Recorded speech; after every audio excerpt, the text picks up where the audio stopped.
우크라이나가 저번부터 계속해서 핫한 키워드였는데 지난 주말부터 더 강하게 거론이 되고 있어요. 우크라이나에서 정말 전쟁이 날까요, 아버지? 그럼 푸틴한테 물어봐야죠. 그러다 죽으면 어떡해요?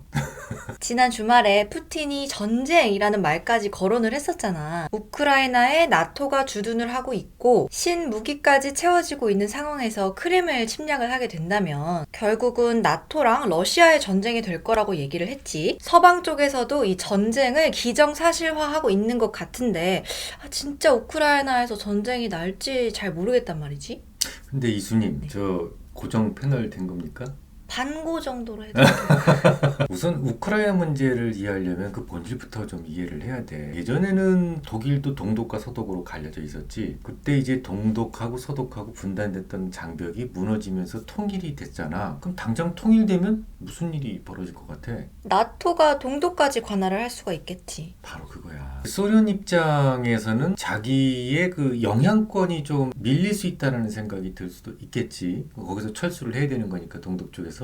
당시에 미국 국무장관이 베이커라는 사람이었어. 제임스 베이커라는 사람이었는데 그 사람이 이제 소련한테 제안을 하게 돼. 나토의 당시에 관할지가 있었잖아. 그 관할지가 동독으로부터 단 1인치도 동진하지 않겠다. 그러니까 나토의 영향권을 더 이상 확장하지 않겠다라는 약속을 하게 돼. 근데 또 당시에 구소련 언제 망한 줄 알잖아. 소련 입장에서도 사실은 내실을 기해야 될 때였기 때문에 더 이상 받아들이지 않고 뭐 그럴 선택의 여지가 없었던 것 같아.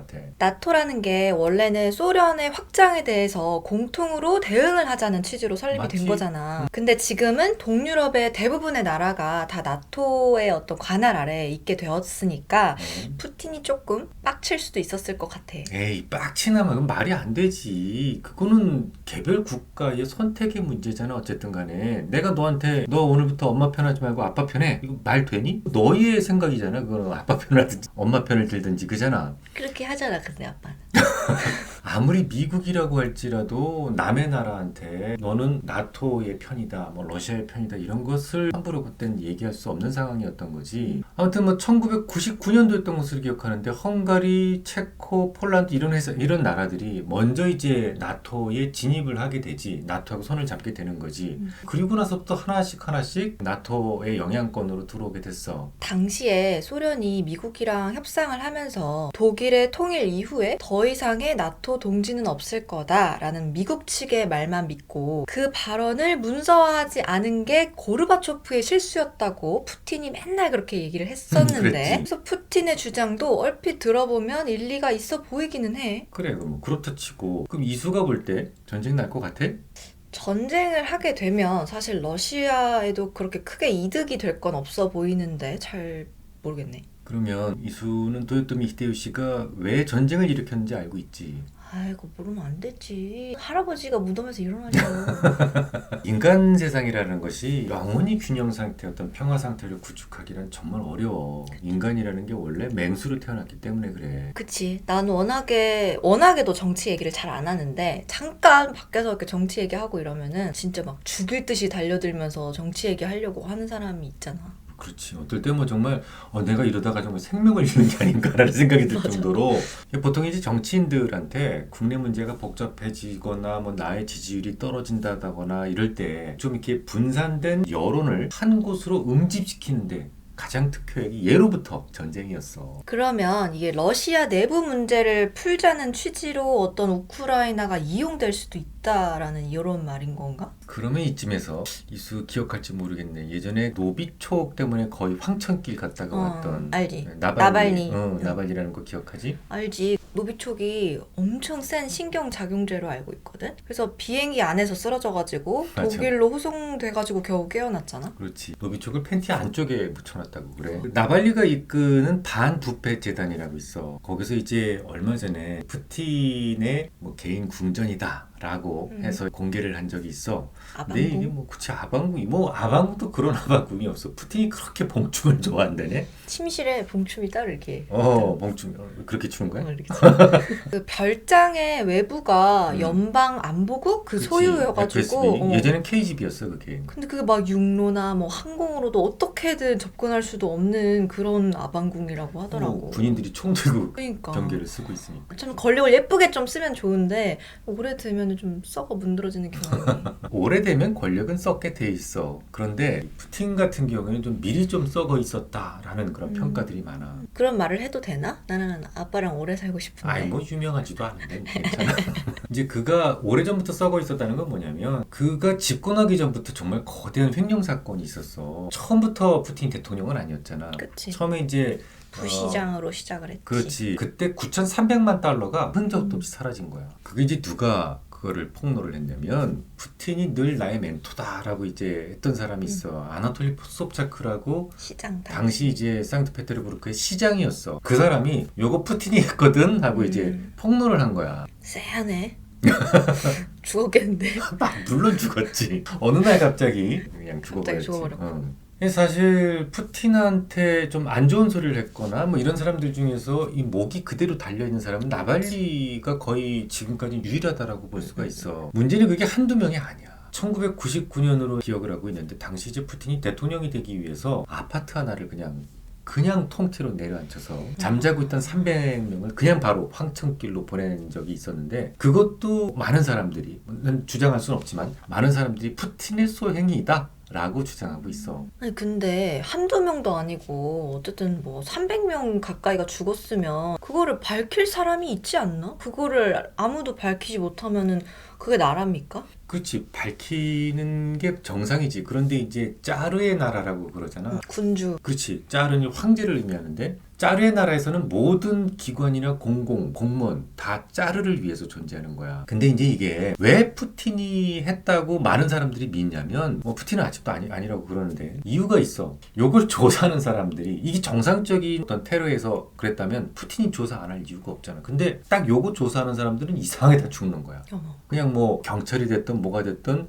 요거에 손만 댔다 그러면 아주 대놓고 암살당하든지 아니면 라돈이라든지 이런 것들을 여기다 싹 숨겨가지고 이 특수부대들은 해정술 같은 걸 배우거든. 문 따고 들어가가지고 몰래 그 사람 없을 때 싹 숨겨두고 오는 거야. 그럼 뭐 밑도 끝도 없이 시름시름 앓다가 뭐 백혈병 걸려서 죽는다. 이런 것들을 보면 이건 분명히 푸틴이 지시를 했을 가능성이 높다라고 보는 거지. 그러면 그러니까 러시아 국내가 아니면은 그 거기서 조사를 못하면 밖에서 조사하면 되잖아. 뭐 미국이나 영국이나 이런 데서라도 조사를 하면 되는 거 아니야? 아니, 조사권은 없고 그 일을 잘 아는 사람이 있었어. 알렉산드르 리트비넨코라는 사람이 있었는데 이 사람이 이 사건을 분명히 잘 알고 있었어. 그래서 이걸 갖다가 책으로 출판할 계획을 가지고 있었단 말이야. 근데 물론 러시아에서는 안 되니까. 죽었나 설마?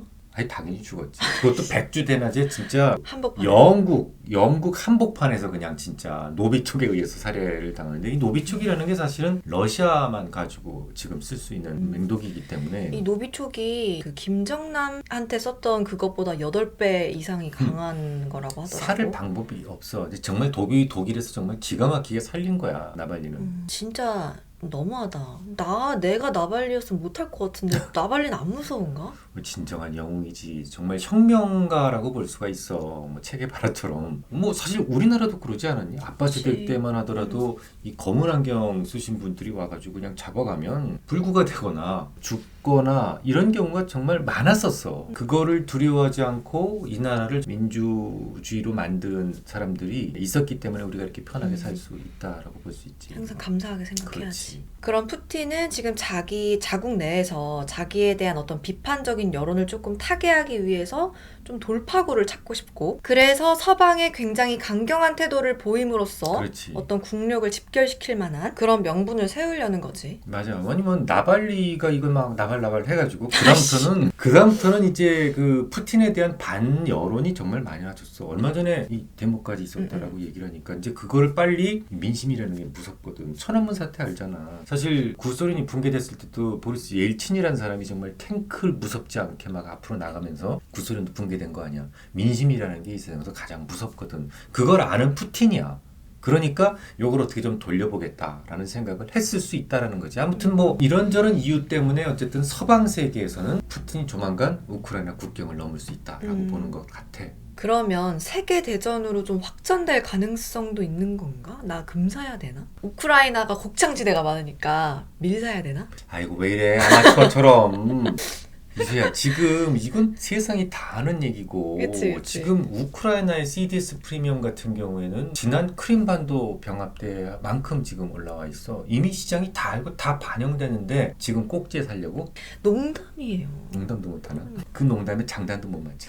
농담은 일단 집어 던지고 나는 중요한 게 이제 세계 대전으로 확전될 가능성이 궁금한데 무서워. 여성한테는 정말 힘들지. 전쟁. 무서워. 얼마 전에 벨라루스 대통령이 러시아한테 붙을 거라고 얘기를 했고 중국도 러시아한테 붙을 것 같은데 안 되겠지? 우크라이나 위쪽에 벨라루스가 있는데 거긴 워낙 친러고 푸틴하고 친구 사이야. 그러니까 뭐 전쟁이 일어나면 난 너 편이다라고 얘기를 했는데 그렇게 될 가능성은 뭐 거의 없다고 보고 있어. 우선 나토는 직접 참전하지 않겠다라고 이야기를 했고 뭐 독일도 설모 몇 개 보냈다고 그러지. 그리고 미국에서도 뭐 얼마 전에 조 바이든이 말실수를 했지만 어쨌든 뭐 그것도 직접 참전 안 하겠다라는 얘기를 얘기하려다가 보니까 그렇게 나온 거거든. 요번에 이제 미국이 3,000명 정도 더 추가 파병하겠다라고 이야기를 했는데 그건 이제 푸틴이 워낙 전쟁 또 불사하겠다 뭐 이렇게 얘기를 하니까 거기에 대한 대응 방안으로 3,000명을 더 증원하겠다라고 얘기했는데 이전에 있었던 8,500명 말고 거기서 추가로 3,000명을 더 파병하겠다고 그런 거야. 그것도 우크라이나가 직접 파병이 아니라 폴란드라든지 조금 떨어진 곳에 파병을 하겠다는 거니까 뭐 같이 붙을 가능성은 내가 볼 때는 뭐 거의 없다고 봐. 그러면 내가 우크라이나의 편을 준비하면서 내가 조사를 한 거랑 오늘 아빠가 얘기해 준 거를 토대로 정리를 한번 해볼게.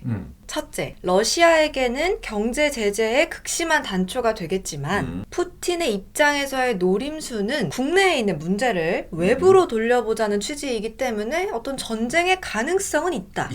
둘째, 만약에 전쟁이 일어난다면 친러시아 세력이 주로 거주하고 있는 돈바스 지역에 국한된 국지전이 될 가능성이 높다. 맞아. 자, 셋째, 그럴 경우 안전자산인 금과 밀, 뭐 일부 에너지 등에 영향을 줄 수는 있지만 이미 반영이 되었기 때문에 이들에 대한 베팅은 사실상 의미가 없다. 엑셀런. 누구 딸이세요? 아빠 딸이요? 아이고. 그리고 이수는 뭐 전쟁 이런 거 신경 쓰지 말고 그냥 네 할 일 열심히 하세요. 하세요. 자, 여러분, 그러면 우크라이나에 대한 궁금증이 조금이나마 풀리셨기를 바라면서 저는 다음 시간에 또 울트라 캡숑 왕짱짱 킹짱짱 전문가 박문화님과 함께 또 돌아올 수 있도록 노력을 해보겠습니다. 기다려주세요. 그럼 안녕.